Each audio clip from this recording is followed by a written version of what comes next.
Bismillahirrahmanirrahim. Cetusan Paraka buat penerayu acara Saf Kehakiman Intelektual Berkarisma. Seterusnya sidang hadirin warga dewan beribawah. Assalamualaikum warahmatullahi wabarakatuh. Berdirinya saya di atas tada indah tidak lain dan tidak bukan untuk menyampaikan sebuah pidato yang bertajuk Sukan Memartabatkan Negara.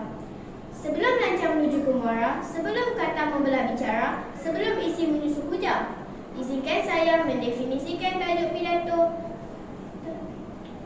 Tajuk yang membina pidato agar hadirin terbuka minda, agar hakim tidak terpinga-pinga, dan saya petah berkata-kata. Para hakim yang bijaksana lagi arif, secara umumnya, sukan terdiri daripada aktiviti fizikal yang dilakukan untuk berbagai tujuan, seperti pertandingan, keseronokan, pembangunan, kemahiran, kecemerlangan dan sebagainya.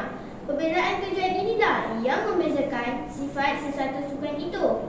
Contohnya, berenang secara bersaingan di hadapan ribuan penonton akan dikira sebagai sukan, tetapi berenang bersendirian di kolam atau di laut dilihat sebagai satu rekreasi. Ayuh kita mulakan rentak dengan gagasan saya yang pertama. Rakyat sihat, negara makmur. Sukan dapat melahirkan insan yang cergas dan cerdas. Memang tidak dapat disangka lagi bahawa sukan akan melahirkan insan yang cergas dan cerdas. Aktiviti sukan yang melibatkan pergerakan anggota badan dapat membuatkan sendi-sendi dan otot-otot tubuh.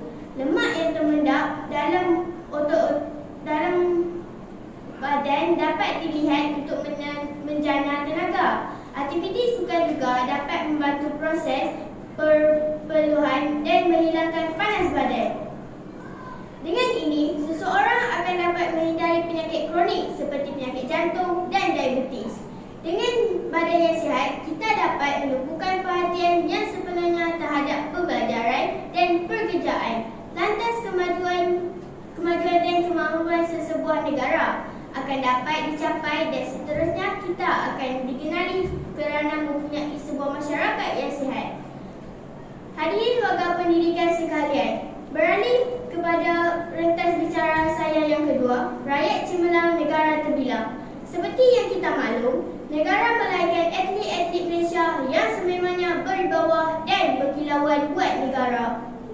Kita dapat lihat hasilnya seperti Nicole dan Anne David, Ratu Squash negara, Azizul Hasni, awal pemata dalam dunia basikal, dan Datuk Lin Chow Wei yang menjadi pemain nombor 1 dunia dalam acara badminton. Kewibawaan dan kesungguhan mereka menjadi inspirasi. Selain memanfaatkan peluang untuk berbakti kepada negara, kejayaan mereka ini telah mengharumkan nama Malaysia di persada dunia dan secara tidak langsung telah memartabatkan nama Malaysia. Sidang hadirin warga intelektual. Seterusnya, kita beralih kepada mendala fikir saya yang ketiga. Sukan pemacu ekonomi negara. Negara mampu mencapai keuntungan yang lumayan melalui penganjuran sukan peringkat antarabangsa. Contohnya, penganjuran sukan Commonwealth Kuala Lumpur 1998. Penganjuran sukan Commonwealth ini telah menyebabkan pengalian wang dari seluruh negara Commonwealth ke Malaysia. Pertukaran wang asing ini telah memberikan kelebihan kepada Malaysia daripada sudut ekonomi. Sementara lagi, jualan tiket bagi setiap acara dalam acara ini mampu memberi peluang yang lumayan kepada negara kita.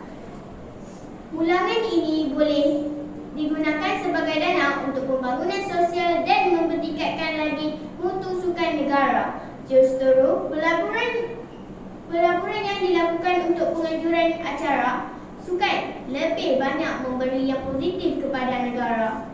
Sidang hadirin warga budiman, kesimpulannya, sukan bukan sahaja sebagai medan untuk berperang, melihatkan skill, permainan dan kemahiran tertentu dalam acara masing-masing. Malah merupakan satu platform yang dapat mengangkat martabat negara di senator dunia.